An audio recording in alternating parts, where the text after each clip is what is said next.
Hello everyone, welcome to my channel. आइए start करते हैं अपना next topic, pathogenesis and mechanism of cell injury. क्या होती है? Injury to cell may cause that can be either known या unknown, but in most of the cases oxygen play a central role in cell injury।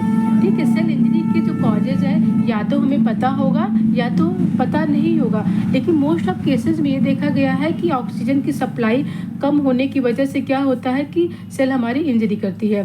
Pathogenesis की बात करते हैं, इसमें mainly include होता है cell membrane damage, mitochondrial damage, ribosomes damage और nuclear damage.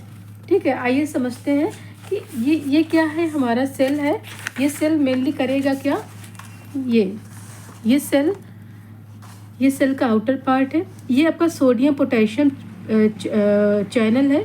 ठीक है, होता क्या है कि in case of cell injury तो यहाँ पे सोडियम और वाटर का जो इनटेक होगा इनफ्लक्स की फॉर्म में बढ़ जाएगा। यहाँ पे वाटर और जो सोडियम जब ये चैनल क्या होगा, चैनल भी क्या है, एक इम्पॉर्टेंट रोल प्ले करता है कि जब आपका ये सेल इंजर्ड हो रहा है, ये सेल इंजरी में क्या होगा, सोडियम वाटर का जो इन्फ्लक्स होता है वो ज़्यादा हो जाता है, पोटेशियम क्या होता है, आउटफ्लक्स, मतलब ये बहुत ज़्यादा बाहर निकलने लगते हैं। ठीक है, अब देखिए यहाँ पे क्या है, जिसकी वजह से क्या होता है कि एटीपी का जो फॉर्मेशन होता है वो डिक्रीज हो जाएगा। जब एटीपी का फॉर्मेशन डिक्रीज हो जाता है तो हमारा जो माइटोकॉन्ड्रिया है, ये जो माइटोकॉन्ड्रिया है ये क्या होती है, डैमेज हो जाएगी। ये माइटोकॉन्ड्रिया डैमेज हो जाने की वजह से क्या होता है, यहाँ पे माइटोकॉन्ड्रियल सेल मेम्ब्रेन डैमेज अगर होगा तो माइटोकॉन्ड्रियल डैमेज की कंडीशंस बढ़ जाएंगी। ये देखिए चार्ट में, ये हाइपोक्सिया कंडीशन में क्या हो रहा है, हाइपोक्सिया में इस्कीमिया एंड हाइपोक्सिया में क्या होगा, यहाँ पे एटीपी फॉर्मेशन डिक्रीज होने की वजह से क्या है कि जो सोडियम पोटेशियम पंप है ये फेल होंगे। और सेकंड में क्या हो रहा है, जो एनारोबिक कंडीशंस कॉज हो रही हैं आपके सेल के अंदर, मींस यहाँ पे ऑक्सीजन की सप्लाई कम होगी। जब ऑक्सीजन की सप्लाई होगी तो ग्लाइकोलिसिस कंडीशंस कॉज होंगी। और सेकंड है डिटैचमेंट ऑफ राइबोसोम्स। ठीक है, तो मेन क्या होता है, राइबोसोम्स क्या करेगा, प्रोटीन सिंथेसिस करेगा। ठीक है, अब यहाँ पे राइबोसोम्स क्या होता है, जो एंडोप्लाज्मिक रेटिकुलम से क्या हो रहा है, वो डिटैच कर रहा है। जब डिटैच करेगा तो प्रोटीन की सिंथेसिस राइबोसोम्स नहीं कर पाएगा, तो जिसकी वजह से क्या होगा, प्रोटीन सिंथेसिस यहाँ पे डिक्रीज हो रही है। यहाँ पे एनारोबिक ग्लाइकोलिसिस की वजह से लैक्टिक एसिड सेल के अंदर बढ़ेगा और पीएच क्या होगा, इसकी कंसंट्रेशन बहुत ज़्यादा कम हो जाएगी। जब ये कम होगा तो आपके जो न्यूक्लियस में जो क्रोमैटिन है वो क्लैम्प करेगा, मीन्स वो एक दूसरे से चिपकना शुरू करेगा। यहाँ पे क्या हो रहा है कि सोडियम पोटेशियम पंप जब फेल होंगे तो आपका जो सोडियम एंड वाटर इनफ्लक्स, मतलब सेल के अंदर इन दोनों का जो कंसंट्रेशन होगा बहुत ज़्यादा बढ़ेगा, बट पोटेशियम का जो कंसंट्रेशन है सेल के अंदर बहुत ज़्यादा आ जाने की वजह से सेल स्वेल करेगा। ये जो कंडीशंस कॉज हो रही हैं, ये आपका रिवर्सिबल सेल इंजरी हुआ।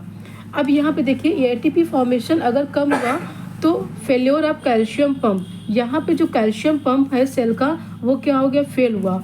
जब यहाँ पे फेल हुआ तो साइटोसोलिक कैल्शियम क्या होगा, इसकी जो कंसंट्रेशन है ये इंक्रीज हुआ। इंक्रीज होने की वजह से इसने क्या किया, एंजाइम के एक्टिवेशन को बढ़ाया। जब एंजाइम का एक्टिवेशन बढ़ा तो फास्फोलाइपेज एक्टिवेट हुए। जब ये एक्टिवेट होंगे तो ये क्या करेगा, मेम्ब्रेन को डैमेज करेगा।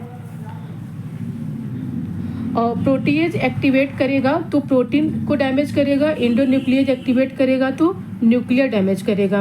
और एटीपेज की एक्टिवेशन की वजह से एटीपी यहाँ पे क्या करेगा, ये एक्टिवेशन एटीपी की कंसंट्रेशन को क्या करेगा, कम करेगा। जब ये इसकी कंसंट्रेशन को कम करेगा तो यहाँ पे एटीपी का फॉर्मेशन कम हो रहा है, जिसकी वजह से ये सारे जो चैनल्स होते हैं, ये आपका जितने भी एंजाइम्स हैं ये डैमेज हुए, जिसकी वजह से आपका मेम्ब्रेन डैमेज हुआ, प्रोटीन डैमेज हुआ, न्यूक्लियर डैमेज हुआ और एटीपी की जो कंसंट्रेशन होती है वो कम हुआ।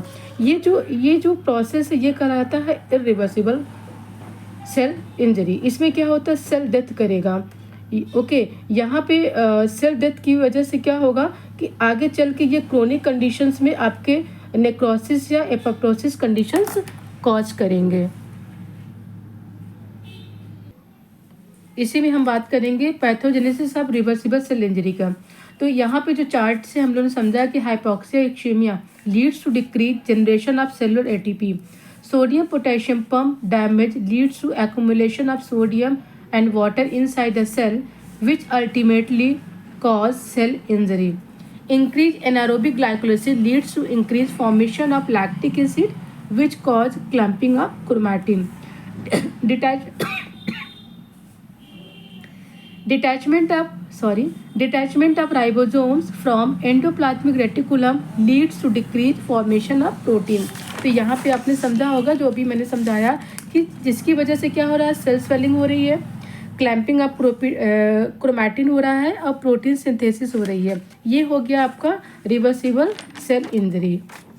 देन हम बात करेंगे pathogenesis of irreversible cell injury. आइए देखते हैं क्या है. Increase calcium influx. अगर आप कैल्शियम का इन्फ्लक्स आपके सेल के अंदर ज़्यादा होगा तो क्या होगा, माइटोकॉन्ड्रिया डैमेज होगा. फास्फोलाइपेज एक्टिवेट करेगा तो मेम्ब्रेन डैमेज होगा. प्रोटीएज एक्टिवेशन में प्रोटीन डैमेज होगा. एंडोन्यूक्लियेज एक्टिवेशन में आपका न्यूक्लियर डैमेज होगा. एटीपेज एक्टिवेशन में एटीपी डैमेज होगा. And bursting of lysosome enzymes. तो क्या होगा, सेल डेथ. क्योंकि आपको पता है जो लाइसोसोम क्या होता है, ये ग्रेवयार्ड कहलाते हैं. इसमें जितने भी हमारे अनवांटेड जो मटेरियल्स होते हैं जो सेल डेथ करती है तो यहीं पे जाके क्या करते हैं, वो स्टोर होगा. जब स्टोर होता है, आप जानते हैं सेल के अंदर जो आपका लाइसोसोम्स है, ठीक है, अगर ये बस्ट करेगा तो क्या होगा, ये पूरे के पूरे सेल के अंदर टॉक्सिन्स फैलाएगा और जिसकी वजह से सेल डेथ करेगा. यही प्रोसेस कहलाता है irreversible cell injury. General steps and pathogenesis of cell injury क्या है. Cell membrane damage. आइए बात करते हैं कि membrane of cell can be easily damaged by any type of destructive physical agents like heat और radiation. Loss of oxygen supply caused by hypoxia decrease the ATP formation, and due to this supply of essential material that cell needs to survive gets reduced. क्या होगा कि आपके cell में अगर oxygen की supply कम होगी तो क्या करेगा, ये एटीपी का फॉर्मेशन भी डिक्रीज होगा. जब एटीपी का फॉर्मेशन डिक्रीज होगा तो इसेंशियल फॉर्म में जो मटेरियल्स जाने चाहिए थे आपके सेल में वो नहीं पहुंच पाएगा, जिसकी वजह से आपका सेल सर्वाइव नहीं कर पाएगा. Then also the membrane damage, जिसकी वजह से आपका जो मेम्ब्रेन होगा उसका जो डैमेज होगा इंक्रीज होगा. And influx of the calcium ions. ये जब मेम्ब्रेन डैमेज होगा तो कैल्शियम आयंस क्या होगा, वो अंदर बहुत ज़्यादा बढ़ने लगेगा inside the cell, which ultimately play major role in cell injury. ये भी क्या होता है, सेल इंजरी में मेजर रोल प्ले करेगा. नेक्स्ट आपका है माइटोकॉन्ड्रियल डैमेज. माइटोकॉन्ड्रियल डैमेज में क्या हो रहा है कि increase in cytosolic calcium leads. Cytosolic calcium बढ़ेगा तो क्या होगा, to increase the inorganic phosphate and certain fatty acid. तो क्या करेगा, ये इनऑर्गेनिक फॉस्फेट और फैटी एसिड, कुछ फैटी एसिड्स की मात्रा को बढ़ाएगा. तो फैटी एसिड्स की मात्रा को बढ़ाने से क्या, अगर ये इनऑर्गेनिक फॉस्फेट या फैटी एसिड्स अगर ये अकेला रहे, एलोन रहे, तो कुछ भी नहीं कर पाएगा. बट अगर दोनों एक साथ मिल जाते हैं तो करेगा क्या, ये अगर कैल्शियम के साथ मिक्स हो, क्योंकि कैल्शियम का लेवल सेल के अंदर बहुत ज़्यादा बढ़ रहा है, तो ये inorganic phosphate and fatty acid के साथ जाके मिक्स हो जाएगा. जब ये मिक्स करेगा तो माइटोकॉन्ड्रिया को एक्सट्रीमली फॉर्म में डैमेज करेगा. Even calcium can alone damage the mitochondria. या फिर कैल्शियम भी क्या करेगा, सिंगली फॉर्म में भी अगर इसके लेवल को बढ़ा दिया जाए तो ये माइटोकॉन्ड्रिया को डैमेज करेगा. नेक्स्ट हम बात करेंगे राइबोसोम्स डैमेज की.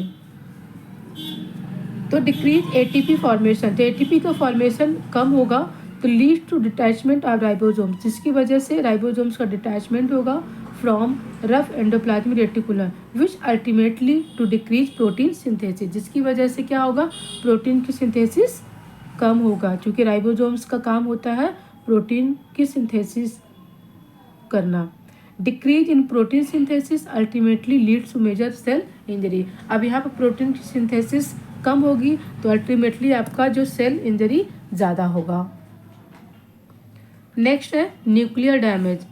The decrease in ATP formation and loss of oxygen supply leads to increase anaerobic glycolysis, which results in the increase formation of lactic acid. ठीक है, जैसे ही एटीपी का फॉर्मेशन कम हुआ ऑक्सीजन की सप्लाई भी कम होगी. जब ऑक्सीजन की सप्लाई कम होगी तो ये क्या कहे, एनारोबिक ग्लाइकोलिसिस को बढ़ा देगा, जिसकी वजह से लैक्टिक एसिड का फॉर्मेशन सेल के अंदर बढ़ने लगेगा। जैसे ही सेल के अंदर लैक्टिक एसिड का फॉर्मेशन बढ़ा तो लैक्टिक एसिड क्या करेगा कि क्रोमैटिन में क्लैंपिंग कॉज करेगा, ठीक है, क्लैंपिंग कॉज करेगा और आपका पीएच तुरंत कम हो जाएगा। The fall in pH leads to bursting the lysosome enzyme. जैसे ही आपका पीएच कम हुआ, ये क्या करेगा, लाइसोसोम एंजाइम्स को बस्ट करेगा। जब ये बस्ट हो जाएगा तो आपकी सेल होती है वो डेथ कर जाएगी। आई थिंक आपको ये वीडियो पसंद आएगा। अगर हमारे चैनल पे आप नए हो तो हमारे चैनल को लाइक और सब्सक्राइब जरूर करिएगा। Thank you so much. आपका दिन शुभ हो।